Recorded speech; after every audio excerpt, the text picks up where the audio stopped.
নমস্কার বন্ধুরা, শ্রাবণী রান্নাঘরে আপনাদের সবাইকে স্বাগত জানিয়ে আমি আবারও একটা রান্নার ভিডিও নিয়ে আপনাদের সামনে চলে এসেছি। আজকের আমি আপনাদের চিংড়ি মাছ দিয়ে একটা অসাধারণ রেসিপি বানিয়ে দেখাবো। আশা করি আপনাদের ভালো লাগবে। তার জন্য কিন্তু আমার পুরো ভিডিওটা আপনাদের দেখতে হবে। তাহলে চলুন এই চিংড়ি মাছ দিয়ে আজকের আমি কি বানাই সেটা আপনারা একবার দেখে নিন। চিংড়ি মাছের এই রেসিপিটা বানানোর জন্য প্রথমে আমি এখানে গ্যাসটা অন করে একটা কড়া বসিয়ে দিয়েছি। এবারে আমি কড়ার মধ্যে দিয়ে দেব সর্ষের তেল। এখানে আমি প্রায় 5 চামচের মতো সর্ষের তেল দিলাম। এবারে সর্ষের তেলটা একটু গরম হতে দেব। এই রান্নাটায় আমি সর্ষের তেল ব্যবহার করেছি। রান্নাটায় সর্ষের তেল ব্যবহার করলে কিন্তু রান্নাটা খেতে বেশি ভালো হবে। আমার যতক্ষণে তেলটা গরম হচ্ছে ততক্ষণে আমি মাছের মধ্যে, চিংড়ি মাছের মধ্যে অল্প সামান্য একটু নুন আর হলুদ দিয়ে খুব ভালোভাবে চিংড়ি মাছের মধ্যে নুন হলুদটা মাখিয়ে নেব। চিংড়ি মাছের মধ্যে আমি এখানে নুন হলুদ মাখিয়ে নিয়েছি। আর অন্যদিকে কিন্তু তেলটাও আমার ভালোভাবে গরম হয়ে গেছে। এবারে আমি মাছগুলো তেলের মধ্যে দিয়ে দেব। দিয়ে মাছটাকে আমি একটু হালকা করে ভেজে নেব। চিংড়ি মাছ বেশি ভাজা যাবে না, চিংড়ি মাছ কিন্তু বেশি ভাজলে শক্ত হয়ে যাবে।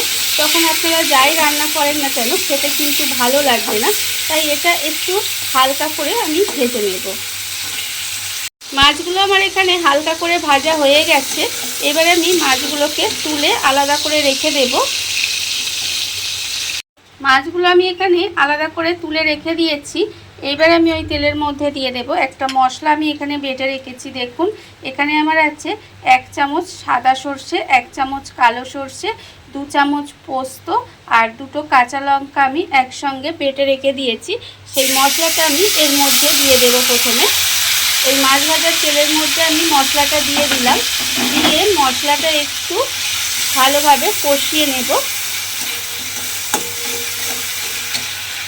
মশলাটা আমি এখানে খুব ভালোভাবে কষিয়ে নিয়েছি। এইবারে আমি এর মধ্যে দিয়ে দেব টক দই। এখানে আমি দেখুন 2 চামচ টক দই একটু ফেটিয়ে রেখেছিলাম। সেই টক দইটাও কিন্তু আমি এর মধ্যে দিয়ে দিলাম।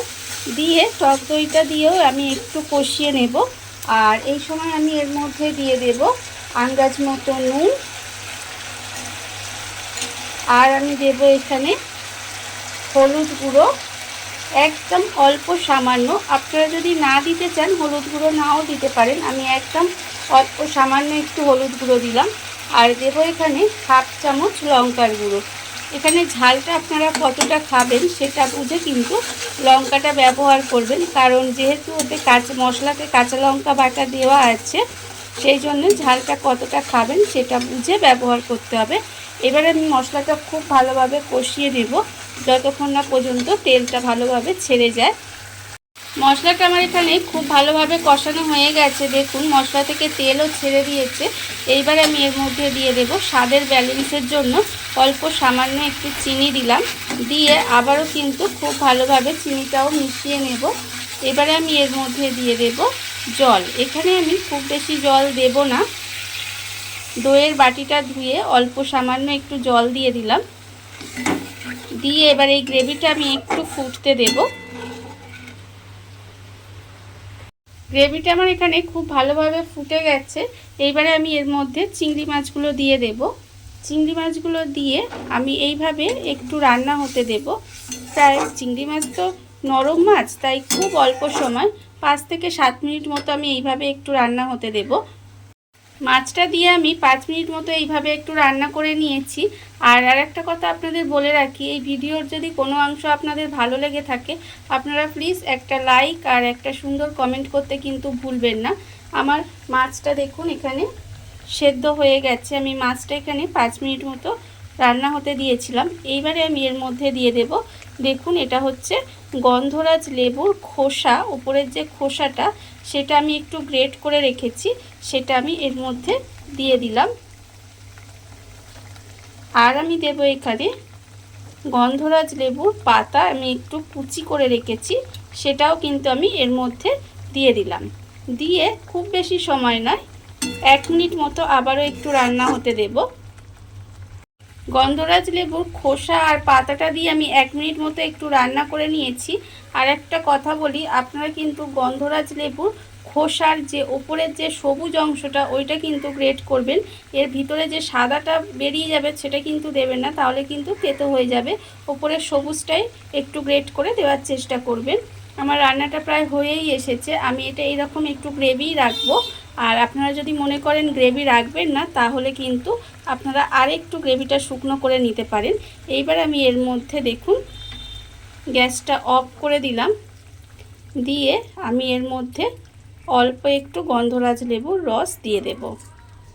দিলেই কিন্তু আমার রান্নাটা এখানে রেডি হয়ে যাবে।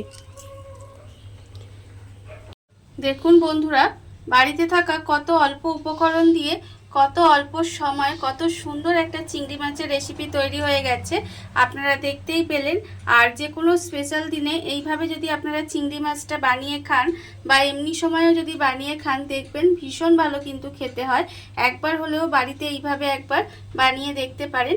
আর এই ভিডিওটা যদি আপনাদের ভালো লেগে থাকে, আপনারা যদি ফেসবুক থেকে দেখে থাকেন পেজটি ফলো করে দেওয়ার অনুরোধ রইল। আর যদি ইউটিউব থেকে দেখে থাকেন চ্যানেলটি সাবস্ক্রাইব করে নেওয়ার অনুরোধ রইল। তাহলে চলুন ভিডিওটা আমি এখানেই শেষ করছি। আপনারা সবাই ভালো থাকবেন, সুস্থ থাকবেন। আবারও হাজির হব নতুন কোনো রান্না নিয়ে।